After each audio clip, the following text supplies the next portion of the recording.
எங்கும் கஞ்சா, எதிலும் கஞ்சா, எப்படியும் கஞ்சா, எந்நேரமும் கஞ்சா, காலையில் கஞ்சா, நைட்டு கஞ்சா, கஞ்சா கஞ்சா கஞ்சா. எவன்டா அந்த கஞ்சாவை விற்கிறது?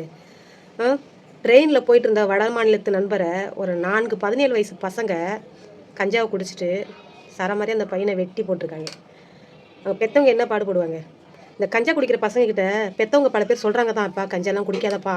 உறவினர்களும் சொல்கிறாங்க தான். ஏன்னா இங்கே நிறைய நான் பார்த்துருக்குறேன். நானும் சில பேர்த்த சொல்லியிருக்கிறேன் வேணாம் அப்படின்னு. அப்படியுமே விட மாட்டுறாங்க. ஒரு ஒரு பாக்கெட் கஞ்சா வந்து 500 ரூபா. 5 பேர் ஆளுக்கு 100 ரூபா சேர்த்து அதை வாங்கி அந்த 5 பேர் தேங்காவை குடிக்கிறாங்க. பசங்க திருந்த மாட்டாங்க. அப்போ விற்கிறவனை தானே கேட்கணும்.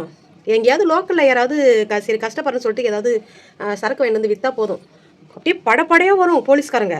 நாங்கள் ஒயின் ஷாப்பில் கவர்மெண்ட் விற்கலாம், தப்பு கிடையாது.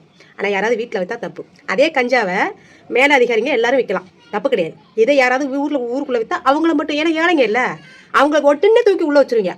அப்போ வர்ற தைரியம், அப்போ வர்ற பவரு இந்த பெரிய பெரிய ஆளுங்க விற்கிறப்போ. இப்போ தஞ்சம் பிழைக்க வந்தவங்கள இந்த பசங்க வெட்டிட்டாங்கப்பா. வயிற்றுச்சலாக இல்லை. இந்த மாதிரி தஞ்சம் பிழைக்க போன ஊரில் உங்கள் பையன் இந்த மாரி வெட்டு குத்து வாங்கி ஹாஸ்பிட்டலில் ரத்தம் வெள்ளமாக கிடக்கிறான்னு சொன்ன அந்த தாயோட எந்த மொழிக்காரங்களை வேணால் இருக்கட்டுங்க, வழி ஒன்று தானே. அது வட மாநிலத்து பையனாகவே இருந்தாலும் வழி ஒன்று தானே. என்னதான் பண்ணுது இந்த அரசாங்கம்? இந்த போதையை ஒழிக்காதா? எத்தனை பேர் தாலி திரும்ப போகுது இந்த போதையினால? எத்தனை பெண்கள், எத்தனை குடும்பங்கள், எத்தனை குழந்தைகள் இதனால அழியுது தெரியுமா? எத்தனை குழந்தைகளோட வாழ்க்கை பாதிக்கப்படுது தெரியுமா? ஒருத்தன் குடிக்க ஆரம்பிச்சிட்டானா குடும்பத்தை பார்க்கறது இல்லை.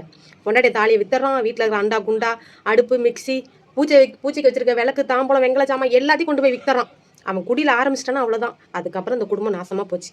அந்த குடும்பம் நாசமாக போனானே, விற்கிறவன் மட்டும் நல்லா இருக்கணும். நல்லா இருங்கப்பா, பங்களா கட்டிட்டு கார் வாங்கிட்டு சொத்து சேர்த்துட்டு இடம் வாங்கிட்டு எல்லாம் பண்ணிட்டு இருங்க. வயிற்றுச்சலில் சாகிறவன் சாகட்டும்.